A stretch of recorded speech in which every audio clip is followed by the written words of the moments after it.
What's up, people of Reddit?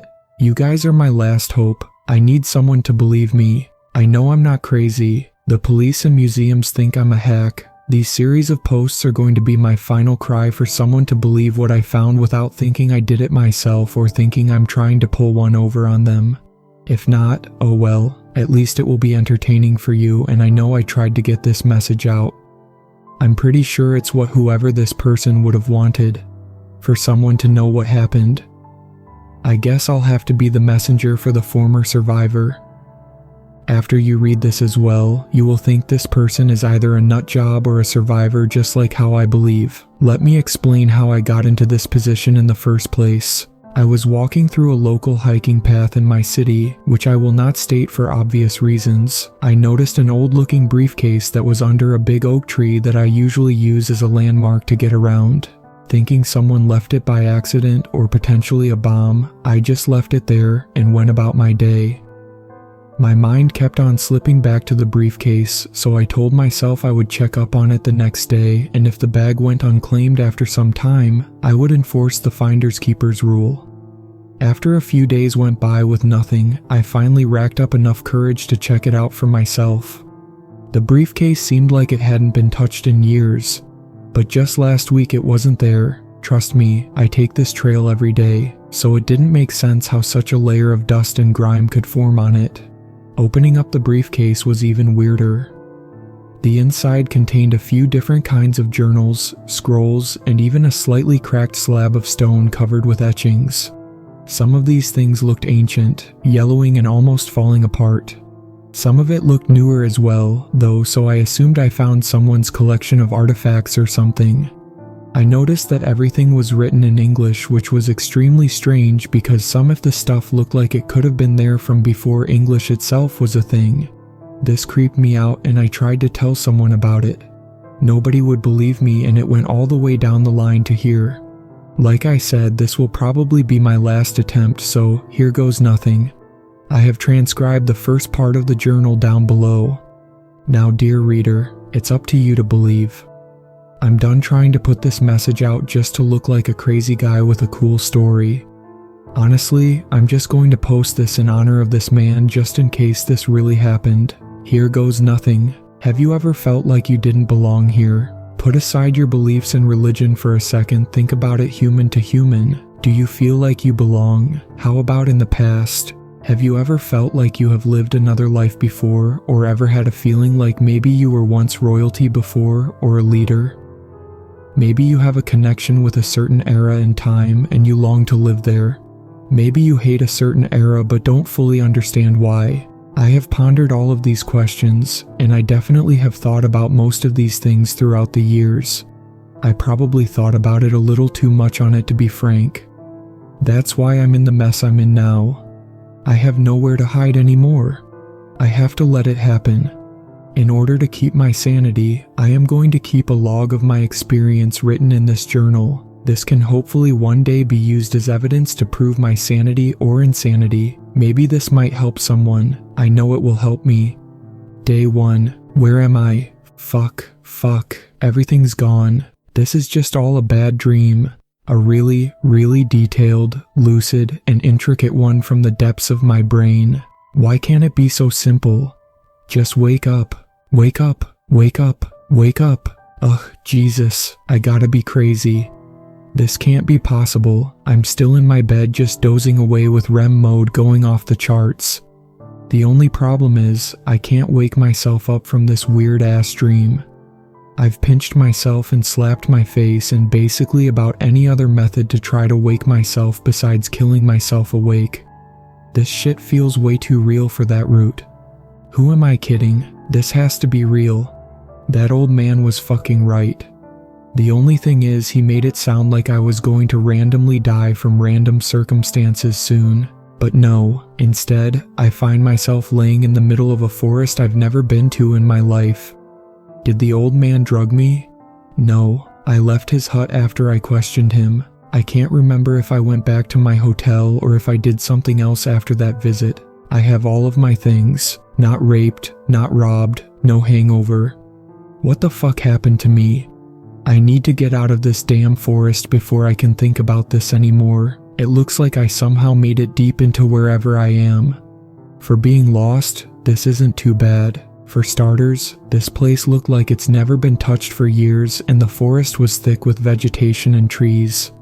Hopefully I can find some help or civilization soon. Then I need to find answers. I'm just going to choose a direction and hope for the best. Good luck to me. Day 2. I have been walking for hours. I had to climb a tree to feel safe enough to even try to sleep, which I only got about 3 hours or so if I was correct. There's no sign of civilization yet and I am in no condition to keep going on like this. I need to find help soon or I might die in this forest, either naturally or unnaturally. The darker this forest gets, the worse my probability of getting out if this at all gets. When the sun started to disappear last night, I started to hear things. Things that I know aren't trying to help me. One thing that happened that I am still trying to rationalize was earlier while I was walking I saw a small red disembodied hand dangle in front of me for a second before disappearing back into the thick leaves above. Strange, but at least it didn't try to grab me or something worse. I could have handled any type of wildlife by now, but I got something unexplainable instead. It's gotta just be me losing my shit. Hopefully. I'm scared for nightfall to come. I need to get out of here and figure out where I am. Update: I found a strange shrine in a small clearing of the forest. It just stood there all by itself. It was beautiful and pristine. That was the thing that scared me the most about it though.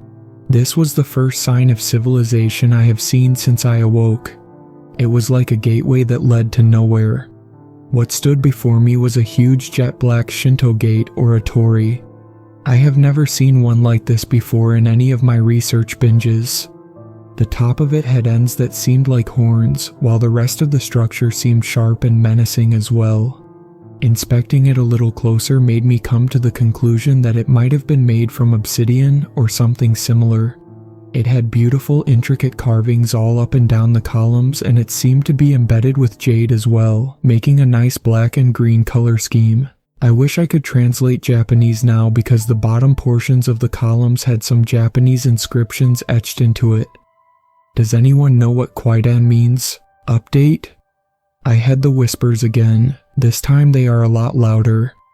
I need to get out of this area now. This time I have a good feeling I'm going towards civilization. Last update? Oh god, I think I'm going to die in this hellish forest. I continued walking to eventually enter into a bamboo forest with very few stalks of bamboo and a shit ton of white fog. I would have turned back, but everything seems the same now. I decided to sprint forward until I was exhausted and sat down on some bamboo to rest. I was sitting there enjoying the coolness of the fog when a woman in a cherry red kimono silently approached me. She had long, slick, jet black hair that went down her back but didn't touch the floor, and pale white skin which was obviously makeup. She has cherry red lipstick on and wore a headdress that shielded her eyes with a silk veil. She was beautiful. I looked at the woman. Hello? Hey, I've been lost out here for a couple of days now. Can you please take me back to wherever you came from? I need some help. The woman smiled at me and I was taken aback by her black teeth that shone back at me. Her teeth weren't messed up, they were just black. Jigoku, the woman said to me while tilting her head. Damn, this is going to be a handful, I thought to myself, putting the pieces together and realizing I'm somewhere in the middle of one of Japan's islands. How the fuck did that crazy old man do this to me? There's no way he tried drug me and take me all the way to a different country to drop me off in the wilderness just to make me believe him. That's just too much work for someone else's approval. My thoughts escaped me just like the air in my lungs as I realized I couldn't breathe. I continued to stare at the woman while trying to catch my breath, grasping my throat and trying to gasp out a cry for help. I blink and instantly I was in this woman's death grip hovering about a foot off the floor. One second I was sitting, the next I was being strangled. The situation was quickly going downhill as I could feel myself get weaker already.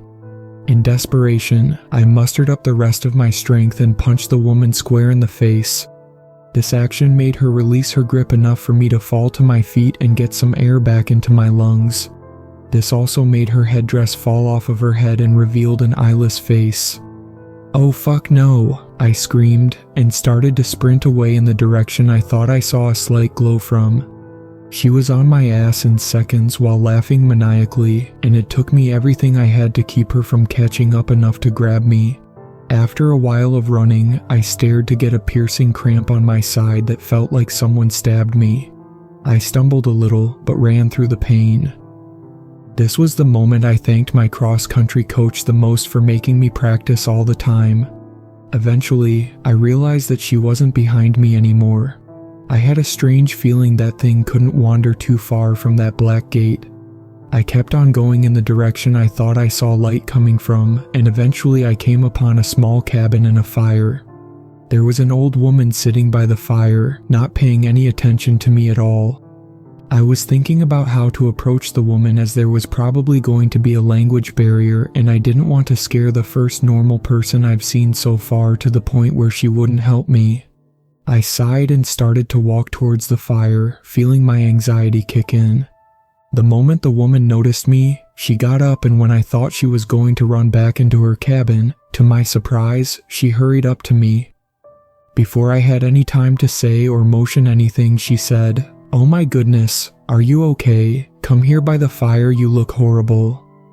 I was stunned at her English. I thought I would have been the only English speaker around. "Oh, thank God you speak English. Ma'am, I have no idea where I am. Do you think you can help me out?" She gave me a confused look. "English? The only tongue I have is Japanese. Is that what you call it where you're from? Very strange." Very strange indeed. I'm starting to believe the old man's words more and more the more time I spend trying to get home. Putting the strange revelation to the back of my mind, I spoke. "What day is it by any chance? I lost my phone and I have no idea how much time I have lost." "You are on the outskirts of the Yamato province. Are trying to get to Wakigami, and as for your cell phone, I don't know what that is, and I'm apologize that you have lost it. Also, it has been 714 suns since the reign of Emperor Kosho." What the fuck is this old lady talking about? Whatever, she was nice enough to allow me to stay for the night and said she'd take me to the city in the morning when it's safer. She even gave me a meal which I greatly appreciated, and it was delicious. After I finished up with my meal, she showed me to a bed she set up for me to sleep in for the night, and I was grateful. Now I can get some well-needed rest and set off for answers in the morning. Maybe someone in the city will know what I'm taking about. This woman was nice, but she seemed out of touch. Good night. Day 3, I think I killed an old lady. Well, I thought she was an old lady. I drifted off into sleep and I was dreaming about home when I was pulled back into reality to find myself being strangled once again. The sweet, frail old lady was now a hideous hag demon, digging her sharp nails into my neck as I started to thrash around and shout. I felt the blood run down my neck and kept on thrashing. It was hard to move as she was sitting on top of my chest and pressed her knees onto my shoulders, effectively pinning me down. Her once well-kept bun was now a raggedy, stringy, tangled mess of greasy gray hair, and her slightly wrinkled skin was sagging, and she resembled a raisin with deep wrinkles everywhere. Her eyes shone with this intense fury, and all I could see behind that demonic gaze was grief and bloodlust. My eyes scoured the room for anything to save myself with, and I noticed a shelf with some bottles, and I started to repeatedly kick the wall it was on. My vision was starting to blacken when a bottle finally came loose and struck her on the back of the head.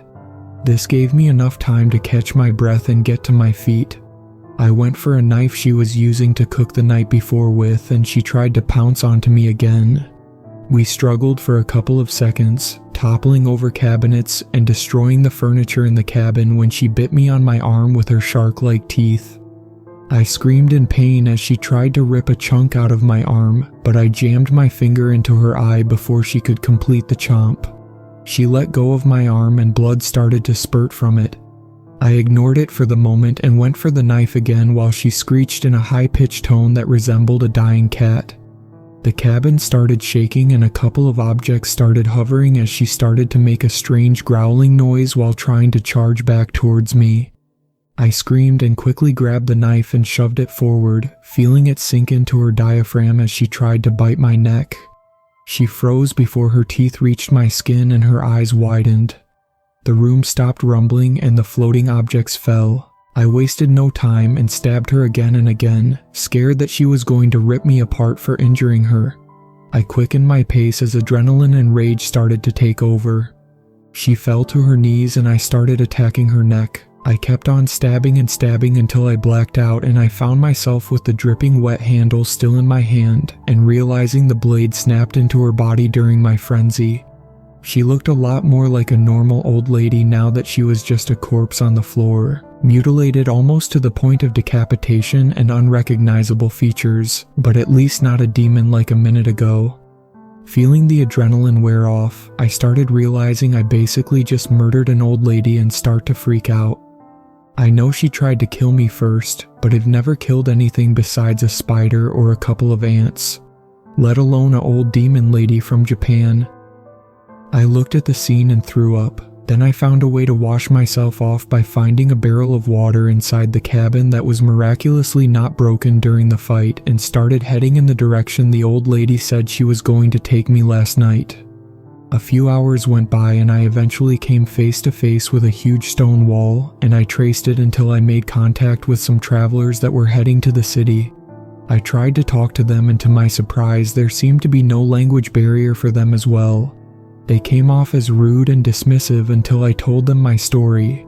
They seemed shocked when I told them that I came from the forest and they offered me a lift to the city, which I graciously accepted. They told me that I was the first person to leave that forest alive. They said the Emperor uses it to banish his enemies due to its reputation. Once there, I was escorted to who I assumed was the highest ranking person around, and after explaining myself to him, he was just as interested and offered me a place to stay while he notifies his superiors. Apparently, me walking out of the forest with nothing but a few bruises and flesh wounds was a big deal. I noticed that everything was super primitive, no technology at all, no modern looking clothes, nothing to even suggest anything modern anywhere in sight in the whole tour they gave me, and they keep on talking about some emperor. It feels like an insane reenactment or this whole town is super old school, but it can't be that simple. I can't believe I'm actually going to say this, but I'm starting to think I was sent to the past somehow. If I'm right, then there is no home to look for. This also means all of the mythology recorded in history about this place isn't actually mythology, but actually real records of events. Humans must have wiped out the evil to extinction up to the point that we consider ourselves evil now. I'm pretty damn happy to know we succeeded, but at the same time devastated because this is my new reality to deal with. Update. They fed me some of the most delicious Japanese food I have even eaten in my life. Talk about authentic. After eating the nice meal and getting treated to tea, they showed me to my room, which felt a little too fancy for my liking, but that was their culture. They didn't even seem to mind that I wasn't Asian, which surprised me greatly because I thought they hated non-bloods or hybrids in this time period. Update. This room is really nice and now I'm getting pretty good at writing on this rice paper with this ink. I'm going to finally get some real sleep for once. I'll make another entry tomorrow. Day 4. I woke up feeling refreshed and rejuvenated. It was the best I've felt in the past month, even before getting sent here. I notices some clothes folded for me next to my mat and I put them on. Perfect fit. It was a black kimono and robes with a cherry blossom design on it. I walked out of my room afterwards and was greeted by the man who gave me the hospitality. I spent the rest of the day doing small chores and learning things such as how to harvest rice and how to hold a sword correctly. Besides that, nothing too important to report. Day 5. I'm actually starting to feel comfortable here. The man who took me in's name is Aichi. He is very kind. He lets me stay in return for work, and he enjoys my fantastical stories about my home. which me probably thinks I'm making up. Today he said the Emperor has finally gotten word about me and requested a meeting. I wonder what someone as prominent as him would want with someone like me. I was escorted to a type of carriage and was transported to him. The scenery was mind-blowing. It was way better than any remake of what we thought it would have looked like. The nature was stunning and vibrant. The waves of the ocean almost seemed to resemble the way they painted them, and the plants seemed to always be at full bloom. I looked up at the sky, gazing at the beautiful rolling clouds that looked like heaven's floor. As I looked, I swore I saw a dragon slither by in the vapor above.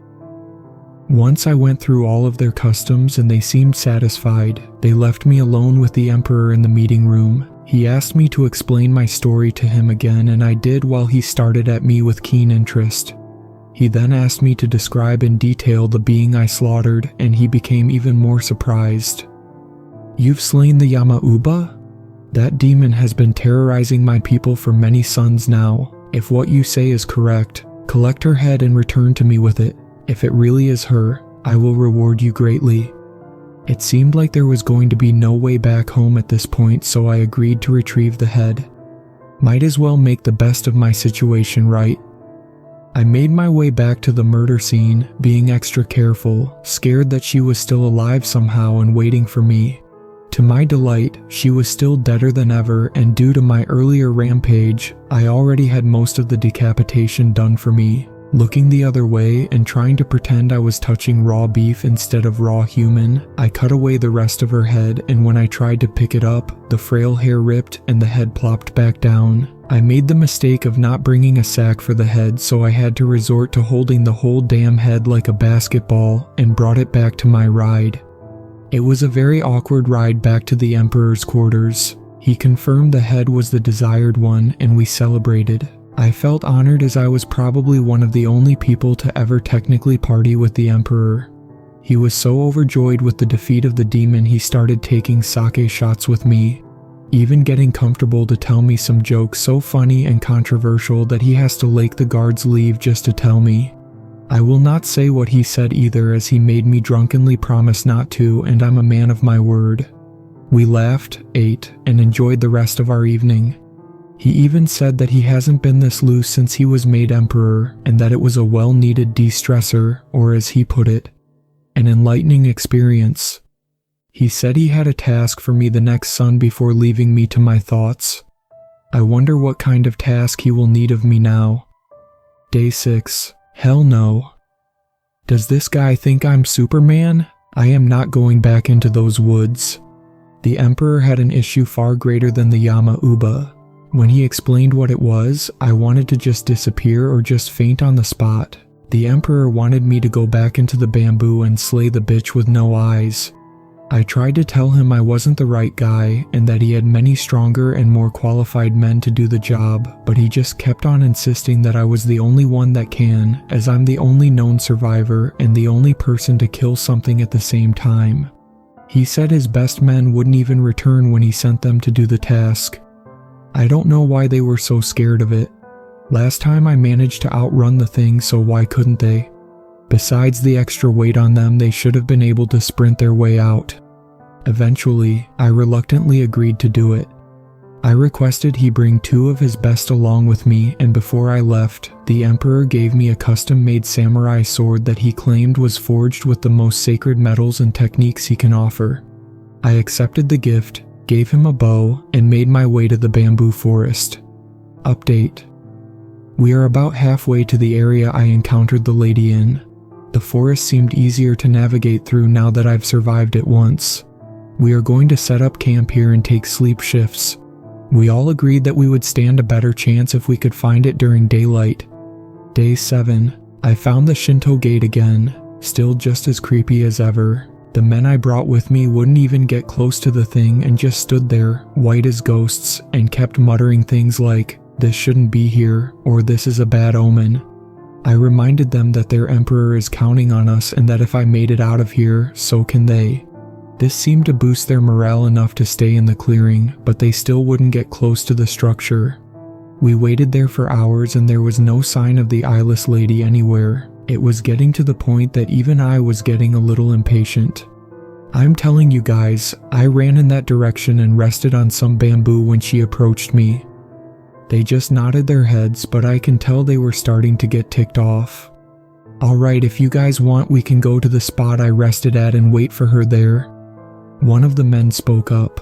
We are very deep inside of this cursed forest. I am not going to risk getting lost in here like the rest. You have tested your luck more than you should. If you want to go back there, so be it. We'll wait here for you. I'm warning you now, Wanderer, if starts to get dark and you are not here, I will assume you have passed on and we will leave. Alright then, I'll stay over there and try to recreate what I did last time, and if she comes I will call you. If not, I will come back within the next 2 hours. The other man looked at me.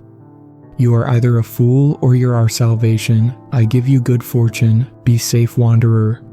I gave the man a nod and started sprinting towards the area I rested at, making sure I exhausted myself by the time I got there just like last time, and sat down in the same spot to rest. I rested there until I accidentally started to doze off. I knew it was dangerous, but a huge wave of fatigue randomly hit me and I couldn't help it. I started nodding off and it went black. I shot upright and checked my surroundings and noticed it was going to get dark soon. Fuck, they are going to leave me. I sprinted back to the clearing as quick as I could to find an intense scene in front of me. One of the men was sprawled out onto the floor, his neck bent at such an angle that I was surprised it was still attached to him. The other man was in the death grip of the eyeless lady and was quickly losing the battle. I pulled out my sword and ran forward, screaming. I got close and swung, just to cut air. The man was now on his knees catching his breath while I made sure the lady wasn't behind me. I noticed her on the other side of the clearing, glaring at us with intense fury that somehow still showed itself through her empty sockets and menacing sneer. Get up, quick, she's not gonna wait for us. We kept on trying to swing at her, repeatedly missing and almost slicing each other in the process. It became a cycle of one of us getting choked and the other saving them from suffocation, then wild swings. If this kept up, we'd get too exhausted to go on, then we'd be done for. The atmosphere kept on getting colder and colder the longer we kept it up as well. We could see our own breath in thick clouds at this point. When I started to think we were fucked, I thought of a possibly stupid but plausible way to defeat her. This thing seemed tethered to whatever that shrine thing is, so maybe if we strike that instead we'll get some results. I have no idea if my blade will snap on impact, but I gotta try. I waited for her to start trying to attack my companion when I went for it. I put all of my strength into one final swing and directed it at one of the pillars. The pillar shattered way more than inspected on impact, and my ears were greeted with a scream straight from hell itself. I looked over to see the woman scratching at her face and pulling at her hair while screaming and flailing around. It's the shrine! Destroy it! Hurry! I screamed. He took the opportunity and swung at the other pillar, shattering it as well, thus causing it to lose its foundation. Come on, let's move. The gate's gonna crush us. We sprinted and barely made it out of the crash radius. We stood there trying to get rid of our fatigue and looking at what we've done. After a couple of minutes, we realized that it did the trick, and the only thing that was left in the place of the lady was a pile of ash and her kimono. We collected the kimono and ashes and then carried our fallen friend back to safety. Once there, we got praised by the Emperor, and the man that accompanied me got told he was next in line to be their military leader. After a lot more celebrating and a ceremony for our fallen friend, the Emperor told me that he wanted me to be his right-hand man and that he's got plans for the both of us. You know what? I'm starting to like it here. It was pretty scary at first, but if I play my cards right, I could be living one of the most adventurous and lavish lifestyles that one can even experience. I'm off to bed now. We will see what the Emperor has in store for me tomorrow. Maybe this might not be a curse after all. This is the first log transcription of many. Do you believe this man? After I went through all the entries, it was hard for me to deny it. Maybe you guys will believe too. When I get a chance, I post the second transcription. For now, enjoy. and may God bless this man, whoever he is.